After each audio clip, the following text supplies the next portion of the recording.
Hey everyone, this is Aniket. So guys, कैसे हैं आप सब? आई होप कि आप सब बहुत अच्छे होंगे। सो गाइस, जैसा कि आप सबको पता है कि 16 नवंबर से डिप्लोमा सेकेंड सेमेस्टर का एग्ज़ाम होने वाला है झारखंड बोर्ड में, मतलब जेयूटी की तरफ से आपका डिप्लोमा सेकेंड सेमेस्टर का एग्ज़ाम होने वाला है 16 नवंबर से। तो आप में से बहुत सारे बच्चों ने मेरे को मैसेज करा कि सर कुछ इंपॉर्टेंट क्वेश्चन बता दो या कुछ इंपॉर्टेंट टिप्स दे दो जिससे हमारा एग्ज़ाम अच्छा हो जाए, क्योंकि आप सब टेंस्ड हैं कि कहीं आपका बैक ना लग जाए, कहीं आपका एग्जाम खराब ना चल जाए। सो गाइज, इस टेंशन को ओवरकम करने के लिए क्लासोलॉजी स्टडी पॉइंट ले करके आया है आप लोग के लिए इंपॉर्टेंट क्वेश्चन का सीरीज। इंपॉर्टेंट क्वेश्चन के सीरीज में गाइज आपको हम कुछ सेलेक्टेड क्वेश्चंस देंगे जिसको अगर आप पढ़ के चले जाते हैं तो आपका 75 से प्लस नंबर आएगा, ठीक है। और वो सिलेक्टेड क्वेश्चन को बहुत ज़्यादा क्वेश्चन नहीं होगा। पूरे फिजिक्स को कंप्लीट करने के लिए केवल 40 क्वेश्चन, पूरे केमिस्ट्री को कंप्लीट करने के लिए केवल 40 क्वेश्चन और पूरे मैथ्स को कंप्लीट करने के लिए केवल 40 क्वेश्चन। उसी तरह से अपना कम्युनिकेशन को भी कंप्लीट करने के लिए भी 40 क्वेश्चन। मीन्स गाइस 40 क्वेश्चन का सीरीज चल रहा है। अगर आप 40 क्वेश्चन को कंप्लीट करते हैं, ठीक है, फिजिक्स का, केमिस्ट्री का, मैथ्स का, तो ऑलमोस्ट आप 75 प्लस लेकर के आ रहे हैं अपने एग्जाम में, क्योंकि ये वैसे क्वेश्चंस हैं जो बहुत बार रिपीट हुए हैं। जेयूटी के एग्जाम में बार बार ये क्वेश्चन आता है और बार बार ये क्वेश्चन रिपीट होता है और वही क्वेश्चन मैं आपके सामने रखने वाला हूं। लेकिन उससे पहले मैं आपको यहाँ पे वेटेज बताऊंगा कि भाई कौन से चैप्टर से कितना मार्क्स का क्वेश्चन आ रहा है, क्योंकि अगर आप पढ़ना चाहते हो तो आपको कौन सा चैप्टर पहले पढ़ना चाहिए, किस चैप्टर से कितने मार्क्स का ये आ रहा है, वो चीज़ अभी हम लोग पहले क्लियर करेंगे।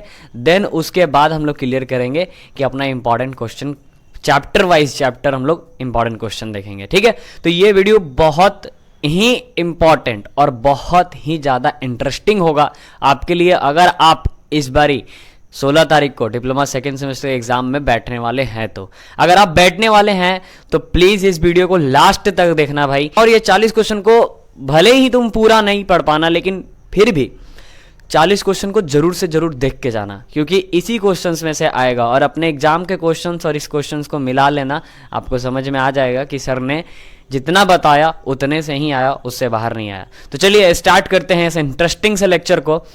सो लास्ट तक बने रहना वीडियो में। तो चलिए स्टार्ट करते हैं। सो गाइज, पहले हम लोग देखते हैं कि हमारा जो चैप्टर है वो कौन से चैप्टर कितने मार्क्स का, उसको पहले समझते हैं।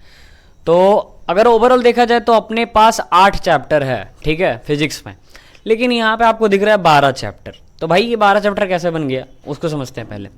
देखो, अगर हम बात करें तो सबसे पहला चैप्टर है अपना लाइट, जहाँ से केवल 6 मार्क्स का क्वेश्चन आना है तुम्हें, ठीक है। लाइट से केवल कितने मार्क्स का क्वेश्चन आएगा? 6 मार्क्स का क्वेश्चन आएगा।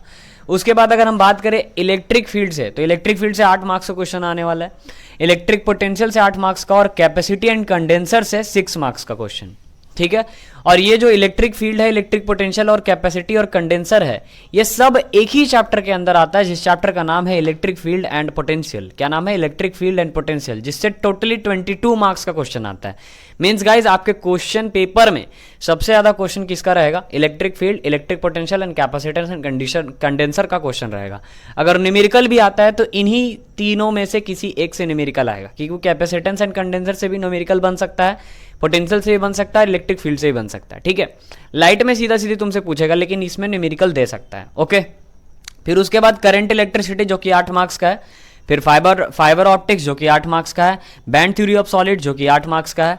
और उसके बाद अगर हम आते हैं तो हमारा फोटो इलेक्ट्रिसिटी, लेजर और एक्सरे, ये तीनों के तीनों मॉडर्न फिजिक्स में आते हैं, जो कि 16 मार्क्स का होता है। लेकिन इन सब में न्यूमेरिकल नहीं होता है। एक्सरे में थोड़ा बहुत न्यूमेरिकल मिल सकता है, लेकिन बाकी ये फोटो इलेक्ट्रिसिटी हो गया, लेजर हो गया, एक्सरे हो गया, इसमें ज़्यादा न्यूमेरिकल नहीं है। तो इसमें आप समझ सकते हो कि डेफिनेशन वाला पार्ट ही है। तो इधर से 16 नंबर आपका निकल के आता है। फिर उसके बाद इंट्रोडक्शन ऑफ नैनो टेक्नोलॉजी है, जो कि 6 मार्क्स का आता है। और non conventional sources of energy है, जो कि 6 मार्क्स का आता है। अच्छा, कोई बच्चा ऐसा भी होता है जो एकदम नहीं पढ़ा है, ठीक है, एकदम नहीं, कुछ नहीं जानता है, तो भाई उसके लिए क्या करना है? तो उसको वो खोजता है कि सर मेरे को ऐसा चैप्टर बता दो जिसमें न्यूमेरिकल का लफड़ा ना हो, जिसका मैं डेफिनेशन खाली याद करके चला जाऊं, सारा काम हो जाए मेरा, ठीक है। तो वैसा कोई सेपरेटेड चैप्टर नहीं है, लेकिन हाँ इतना जरूर कह सकते हैं कि उस बच्चे को सबसे पहले क्या कर लेना चाहिए था? उस बच्चे को सबसे पहले लाइट कर लेना है, ठीक है। उसको सबसे पहले लाइट कर लेना है। लाइट करने के बाद उसे फाइबर ऑप्टिक्स कर लेना है, बैंड थ्योरी ऑफ सॉलिड्स कर लेना है, क्योंकि इन सब चैप्टर्स में फाइबर ऑप्टिक्स हो गया, बैंड थ्योरी ऑफ सॉलिड हो गया, इन सब चैप्टर में थ्योरेटिकल पार्ट ज़्यादा है। थ्योरेटिकल पार्ट ज़्यादा मीन्स न्यूमेरिकल कम है। इंट्रोडक्शन टू नैनो टेक्नोलॉजी है, इसमें न्यूमेरिकल नहीं है।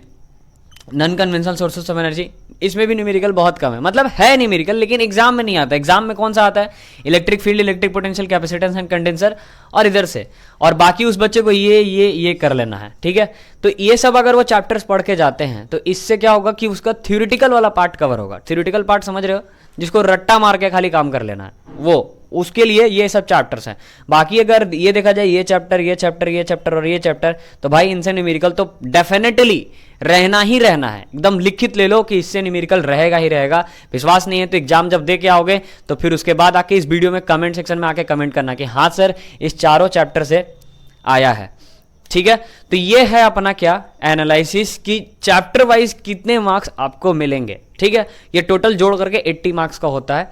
80 मार्क्स का आपका पेपर चलेगा। 80 मार्क्स के पेपर में आपको जो भी आप लिखते हो उतना आपको लाना है।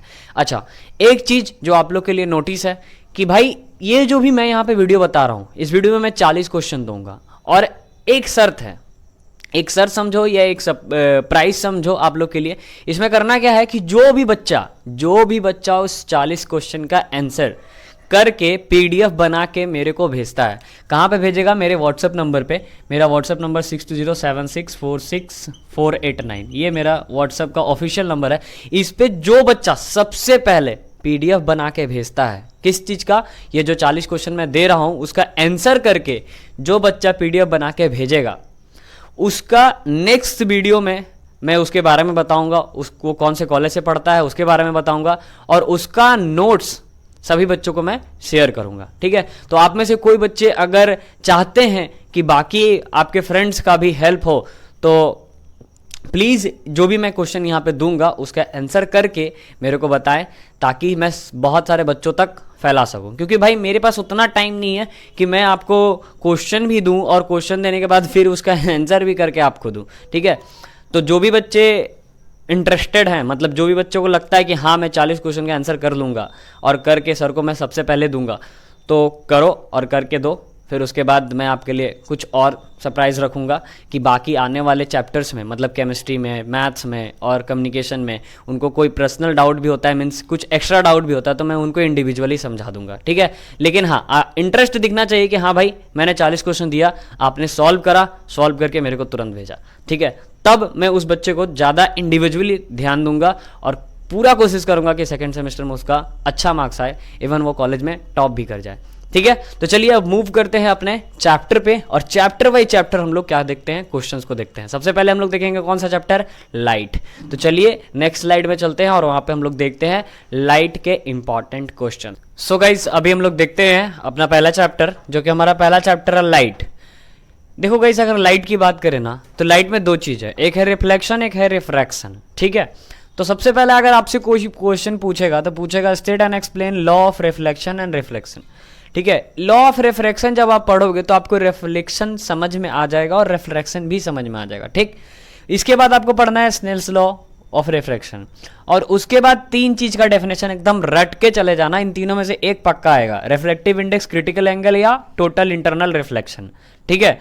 And explain the dispersion of white light along with the रे डायग्राम। जो प्रिज्म होता है ना, प्रिज्म से व्हाइट लाइट निकलता है, सात कलर निकलता है रेनबो का, तो उसको दिखाना है और उसको एक्सप्लेन करना है। अगर न्यूमेरिकल टॉपिक की बात करते हैं, यहाँ से न्यूमेरिकल आएगा आपका स्नेल्स लॉ से या refractive index of the prism से। यही दो जगह से आपको एंगल फाइंड करने के लिए न्यूमेरिकल आ सकता है। बस इतना ही आपको लाइट में पढ़ाना। मीन्स आप ये तीन क्वेश्चन अगर आप कर लेते हैं लाइट में तो लाइट इनफ है, ठीक है। बाद है अपना इलेक्ट्रिक फील्ड। इलेक्ट्रिक फील्ड की अगर बात करें तो इलेक्ट्रिक फील्ड में सबसे इंपॉर्टेंट चीज होता है चार्ज, ठीक है। तो चार्ज में सबसे पहले हम लोग पढ़ते हैं कूलम्स लॉ। तो यहां पे पूछेगा आपसे सबसे पहले क्या, coulomb inverse square rule also define unit of the charge, ठीक है। यूनिट और डायमेंशन पूछना ही पूछना है। तो ये बहुत ही हद इंपॉर्टेंट क्वेश्चन होता है, कूलम इनवर्स स्क्वायर रूल और उसका यूनिट ऑफ द चार्ज, ठीक है। फिर यहाँ पे कुछ चीजों का डिफाइन है जिसको आपको पढ़ना है। जैसे पहला डिफाइन है इलेक्ट्रिक फील्ड क्या होता है, दूसरा इलेक्ट्रिक फील्ड इंटेंसिटी क्या होता है, तीसरा इलेक्ट्रिक फ्लक्स क्या होता है और इलेक्ट्रिक फ्लक्स डेंसिटी क्या होता है। गाइस आपको देख के लग रहा है कि बहुत सारा क्वेश्चन है, लेकिन जब आप पढ़ोगे ना तो इलेक्ट्रिक फील्ड के डेफिनेशन में ही आपको इलेक्ट्रिक फ्लक्स डेंसिटी तक समझ में आ जाएगा। अगर बोलोगे तो मैं 1 मिनट में समझा दूंगा। इलेक्ट्रिक फील्ड का मतलब क्या होता है, चार्ज के अराउंड जितना भी रीजन होता है उसको बोलते हैं electric field. Electric field intensity का मतलब क्या होता है कि उस रीजन में जब कोई दूसरा क्यू नॉट को लेके आते हैं तो उस पर जो फोर्स लगता है उसको बोलते हैं इलेक्ट्रिक फील्ड इंटेंसिटी। अच्छा, इलेक्ट्रिक फ्लक्स क्या होता है? स्मॉल एरिया से जब बहुत सारे इलेक्ट्रिक फील्ड लाइन पास करने लगे, कैसे? परपेंडिकुलरली, तो उसको बोलते हैं इलेक्ट्रिक फ्लक्स। और इलेक्ट्रिक फ्लक्स डेंसिटी क्या होता है कि उस एरिया से कितना इलेक्ट्रिक फ्लक्स, मतलब उससे कितना इलेक्ट्रिक फील्ड लाइन पास कर रहा, उसी को हम लोग बोलते हैं इलेक्ट्रिक फ्लक्स डेंसिटी। ये चारों डेफिनेशन इजीली निकल गया। उसके बाद है properties of electric field. Properties of electric field का मतलब कि इलेक्ट्रिक फील्ड क्या होता है? तो इलेक्ट्रिक फील्ड एक इमेजिनरी कर्व होता है, एक ओपन कर्व होता है, कभी भी इंटरसेक्ट नहीं कर सकता है, ठीक है। ये सब प्रॉपर्टीज में आपको लिखना है इलेक्ट्रिक फील्ड का, और बस आपको यहां से कूलम लॉ पढ़ लेना है। कूलम लॉ और इलेक्ट्रिक फील्ड को बहुत अच्छे से पढ़ लेना है, बस इतना ही से आपका काम हो जाना है, ठीक है। इतना ही से क्वेश्चन आपका आएगा, बस यही दो टॉपिक आप पढ़ के चले जाओ इलेक्ट्रिक फील्ड में, इतना ही से क्वेश्चन आने वाला है, ठीक है। न्यूमेरिकल की बात करें तो न्यूमेरिकल अलग चीज है, लेकिन इतना ही से क्वेश्चन आएगा, ठीक है। उसके बाद अगर हम बात करें इलेक्ट्रिक पोटेंशियल की, तो इलेक्ट्रिक पोटेंशियल में सबसे पहले तुमसे पूछेगा कि भाई इलेक्ट्रिक पोटेंशियल होता क्या है। तो सिंपल सी बात है, वर्क डन बाई चार्ज जो होता है वो अपने इलेक्ट्रिक पोटेंशियल होता है। फिर उसी से रिलेटेड एक चीज है पोटेंशियल डिफरेंस। पोटेंशियल डिफरेंस में भी वही होता है, वर्क डन बाई चार्ज, लेकिन वो ए से बी पॉइंट तक के लिए होता है, तो वहां पे हम लोग माइनस कर देते हैं, तो माइनस कर देते हैं तो पोटेंशियल डिफरेंस बन जाता है। तो electric potential and potential difference both are same, ठीक है। लेकिन अगर थोड़ा सा अलग है, एकदम थोड़ा सा अलग है, ये एक पॉइंट के लिए हुआ तो इलेक्ट्रिक पोटेंशियल, अगर 2 पॉइंट के लिए हुआ तो पोटेंशियल डिफरेंस। अब इसी पे 2 डेरिवेशन है। डेरिवेशन क्या है? पहला, derive an expression for a potential due two point charge with integration method. मतलब आपको निकालना है पोटेंशियल पॉइंट चार्ज के वजह से, कौन से मेथड से? इंटीग्रेशन मेथड से। ये डेरिवेशन हद इंपॉर्टेंट है, वेरी वेरी वेरी इंपॉर्टेंट है, आना ही आना है, ठीक है। ये आ जाए चाहे ये आ जाए, या तो आपसे पूछ देगा इलेक्ट्रिक पोटेंशियल एक सिंगल चार्ज के वजह से, या तो आपसे पूछ देगा कि इलेक्ट्रिक पोटेंशियल का डिफरेंस बताओ 2 पॉइंट चार्ज की वजह से, ठीक है। मींस वही कंसेप्ट है, अगर इलेक्ट्रिक पोटेंशियल का डिफाइन आया तो इलेक्ट्रिक पोटेंशियल का डेरिवेशन पूछ देगा, अगर पोटेंशियल डिफरेंस का डिफाइन आया तो पोटेंशियल डिफरेंस का डेरिवेशन भी पूछ देगा, ठीक है। इसमें मतलब 2 ही है हीरो, एक इलेक्ट्रिक पोटेंशियल, एक पोटेंशियल डिफरेंस। तो इलेक्ट्रिक पोटेंशियल को याद कर लो, पोटेंशियल डिफरेंस को याद कर लो, और उसके डेरिवेशंस को कर लो। 2 डेरिवेशन है, दोनों सेम ही है, डेरिवेशन का सारा मेथड भी ऑलमोस्ट सेम ही है, बस खाली थोड़ा सा अच्छे से समझना है। और फिर आपको क्या करना है? डिफाइन कर लेना है ये 3 चीज पे, इनमें से कोई भी आ सकता है। डाइलेक्ट्रिक स्ट्रेंथ क्या होता है, ब्रेकडाउन पोटेंशियल क्या होता है, और एब्सोल्यूट पोटेंशियल क्या होता है। इन तीनों को अच्छे से याद कर लेना है, बस इतना ही है आपका इलेक्ट्रिक पोटेंशियल में, ठीक है गाइस। तो मैंने ज्यादा क्वेश्चन भी नहीं रखा, अगर आप नॉर्मली आराम से भी करते हैं ना तो आपका हर चैप्टर कवर हो जाएगा, ठीक है। और जो भी क्वेश्चन आएगा इसी से रिलेटेड आएगा, या आपका किस्मत बहुत अच्छा रहा तो एकदम हद यही क्वेश्चन उतार के दे दिया जाएगा, ठीक है। इसके बाद हम लोग इसका स्क्रीनशॉट ले लो, इसके बाद हम लोग मूव करते हैं अपने नेक्स्ट स्लाइड पे और आगे के चैप्टर्स को देखते हैं। तो ले लीजिए जल्दी से इसका स्क्रीनशॉट। अब हम आ गए अपने नेक्स्ट स्लाइड पे। नेक्स्ट स्लाइड में हमारा 4 चैप्टर है, उस 4 चैप्टर को देखते हैं। जैसे कि सबसे पहले हमारा जो चैप्टर है वो है capacity and condenser. Capacity and condenser में बेसिकली आपको कैपेसिटर के बारे में पढ़ना होता है। कैपेसिटर बेसिकली कहाँ यूज होता है? तो जो हमारा फैन होता है ना उसमें यूज होता है, जिसका काम क्या होता है? स्टोर करना चार्ज को, ठीक है। तो सबसे पहला चीज तो भाई चैप्टर के नाम से ही समझ में आता है कैपेसिटी एंड कंडेंसर। तो तुमको इतना तो पता होना चाहिए कि व्हाट इज कंडेंसर, कंडेंसर होता क्या है। तो कंडेंसर को समझने में ही तुमको समझ में आ जाएगा कैपेसिटेंस, ठीक है। अगर बाय द वे वो सब आ जाता है तो वो सब इसको समझने में ही तुम्हारा क्लियर हो जाएगा। बाकी यहाँ पे सबसे इंपॉर्टेंट जो चीज चलता है वो है derive an expression for a capacity of parallel plate condenser, ठीक है। पैरेलल प्लेट कंडेंसर होता है जिसमें चार्ज क्या होता है? स्टोर होता है। तो पैरेलल प्लेट कंडेंसर का आपको क्या करना है? एक्सप्रेशन फाइंड करना है। और गाइज यहाँ पे जितना भी क्वेश्चन मैं बता रहा हूँ ना फिजिक्स का, इन सब का मेरे चैनल पे डिप्लोमा 2nd सेमेस्टर करके प्लेलिस्ट बना रखा है। 20-20 मिनट का वीडियो है। अगर तुमको अच्छे से तैयारी करना है तो जाके वो 20-20 मिनट का वीडियो देख के और ये सब क्वेश्चन का आंसर कम से कम कर लेना, ठीक है। इससे ज्यादा तो कोई भी हेल्प नहीं कर सकता आपके डिप्लोमा 2nd सेमेस्टर के रिजल्ट के लिए, ठीक है। क्योंकि चैप्टर का आपको वीडियो भी दिए रखा है और चैप्टर का आपको यहाँ पे मैं क्वेश्चन भी दे रहा हूँ, ठीक है। तो अच्छे से करना, ये पूरा डेरिवेशन कराया हुआ है, तो ये बहुत ही इंपॉर्टेंट डेरिवेशन है। और उसके बाद state factor affecting parallel plate capacitor and there relation, किस किस फैक्टर पे पैरेलल प्लेट कैपेसिटर डिपेंड करता है और उसका रिलेशन, ये दोनों बहुत हद से ज़्यादा इंपॉर्टेंट है। और अगर डेफिनेशन और दो डेरिवेशन की और बात करें, हालांकि इन दोनों पे डेरिवेशन नहीं आएगा, इन दोनों पे न्यूमेरिकल आएगा, लेकिन अगर आप डेरिवेशन कर लेते हैं तो न्यूमेरिकल आपके लिए इजी हो जाएगा। जैसे है क्या, कैपेसिटर आर इन सीरीज, जैसे आपने 10th में पढ़ा होगा कि रेसिस्टेंस को अगर सीरीज में रखते हैं तो R1 plus R2 plus R3 होता है, और पैरेलल में रखते हैं तो 1/R1 plus 1/R2 plus 1/R3 होता है। उसी तरह से कैपेसिटर होता है, ठीक है। अगर कैपेसिटर को सीरीज में रखोगे ना तो जस्ट रेसिस्टेंस का उल्टा हो जाता है, 1/C1 plus 1/C2 plus 1/C3। तीन कैपेसिटर को अगर तुमने सीरीज में जोड़ा तो उसका होगा formula 1/C1 plus 1/C2 plus 1/C3। कैसे आता है उसका डेरिवेशन करना है, और पैरेलल में कैसे आता है उसका डेरिवेशन करना है। डेरिवेशन इसलिए ताकि न्यूमेरिकल अच्छे से हो जाए, ठीक है। और फिर से वही बोलूंगा, कैपेसिटी एंड कंडेंसर वाला पार्ट जाके देख लेना वीडियो का, उसमें तुम्हारा ये सारा चीज ये सारा चीज कराया हुआ है। और लास्ट में है गाइज आपका यूजेस ऑफ कंडेंसर, हमेशा से क्वेश्चन आते रहा है, तो यूजेस ऑफ कंडेंसर को भी पढ़ लेना। मीन्स ये 4 क्वेश्चन, कैपेसिटी एंड कंडेंसर खत्म, ठीक है। उसके बाद हम लोग बात करते हैं करंट इलेक्ट्रिसिटी की। करंट इलेक्ट्रिसिटी में पढ़ना क्या है, देखो करंट इलेक्ट्रिसिटी में पढ़ने का तो बहुत कुछ है, लेकिन आपको मेन चीज क्या पढ़ना है, state and explain Kirchhoff's law. Kirchhoff's के 2 लॉ है, ठीक है, एक होता है केसीएल और एक होता है केवीएल। किरचॉफ्स करंट लॉ और एक होता है किरचॉफ्स वोल्टेज लॉ। तो किरचॉफ्स के 2 लॉ हैं, वो दोनों लॉ को अच्छे से पढ़ना है, क्योंकि उन पे न्यूमेरिकल आएगा या फिर पूछ देगा कि एक्सप्लेन करो, ठीक है, बताओ अच्छे से। फिर उसके बाद डिफाइन रेसिस्टेंस, तुमसे पूछ देगा रेसिस्टेंस क्या होता है, जो तुमने 10th में पढ़ा था वही रेसिस्टेंस के बारे में तुमसे पूछा जाएगा।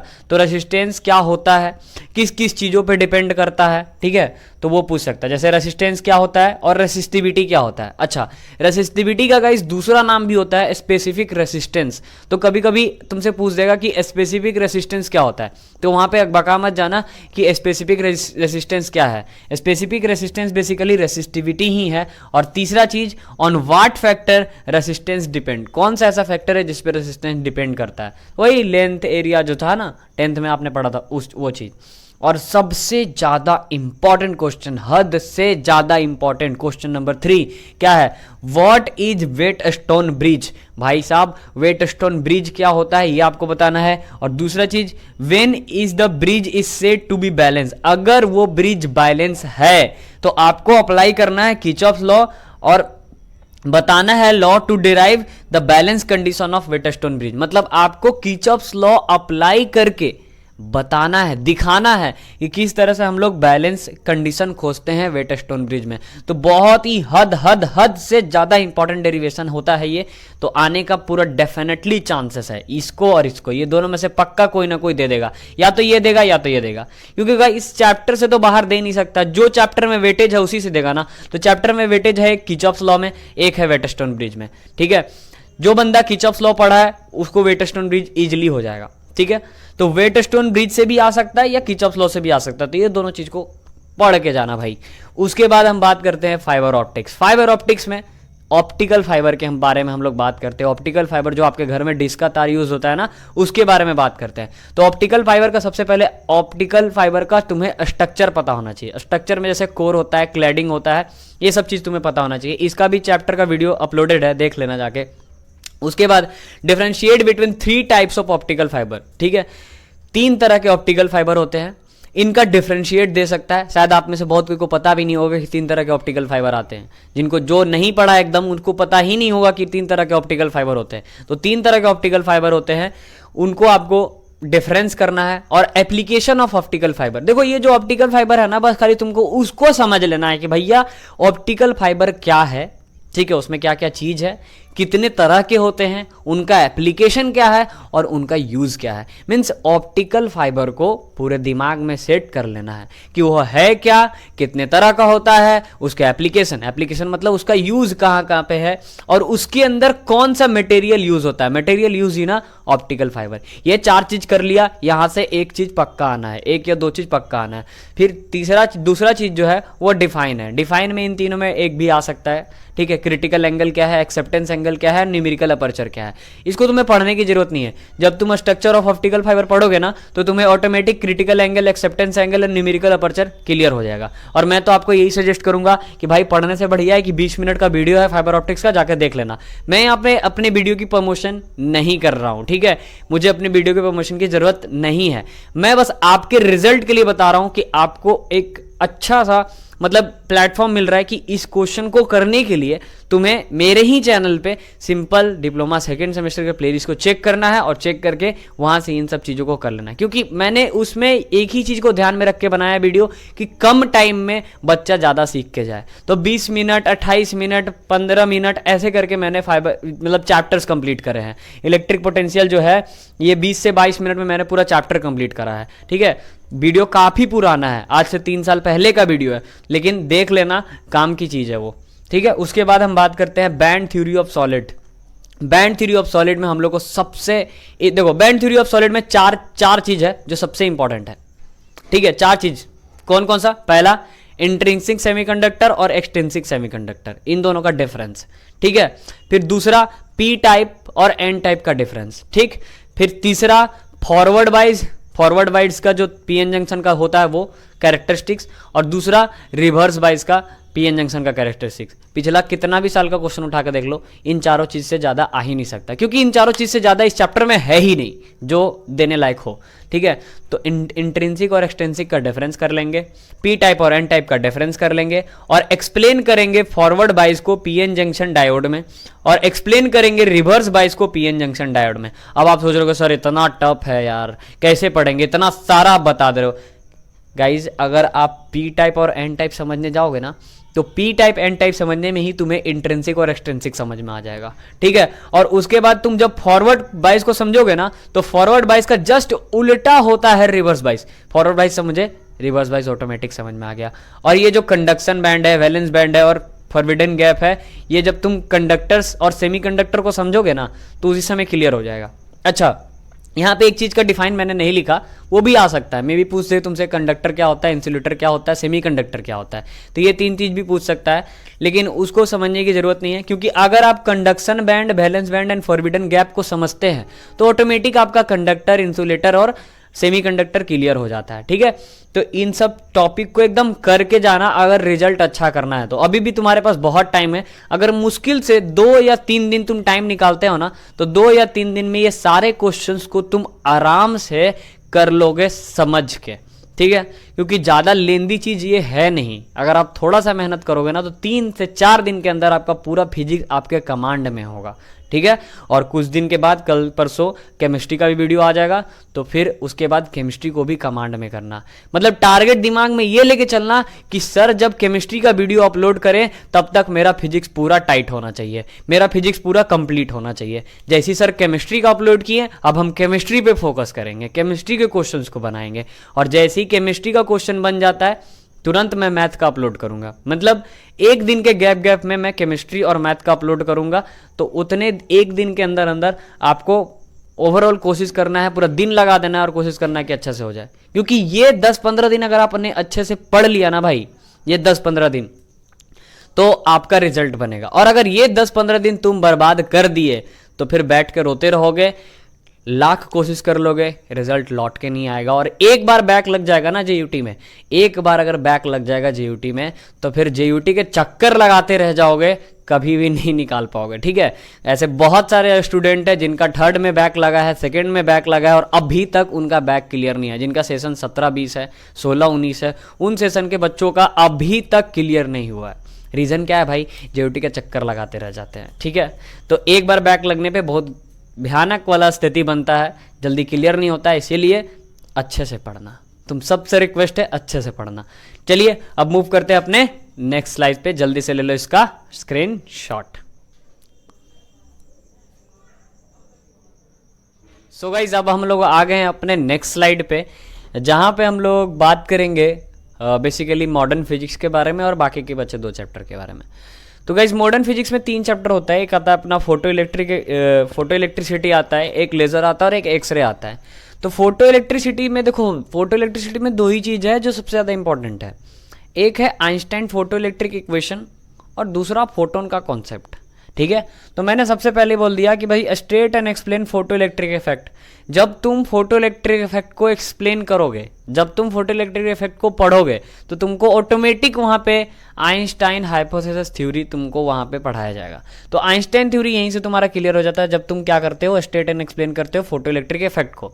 ठीक है, तो ये ज़्यादा इंपॉर्टेंट नहीं है। देखो जिसमें ज़्यादा स्टार लगा है ना वो ज़्यादा इंपॉर्टेंट है, हद से ज़्यादा उसको करना ही करना है किसी भी हालत में, क्योंकि ये पूरा मॉडर्न फिजिक्स जो है ये पूरी 16 मार्क्स का है। ठीक है, तो ये 16 मार्क्स का है, तो यहाँ से 1 2 3 4 5 क्वेश्चन करना है, 16 मार्क्स कंफर्म है।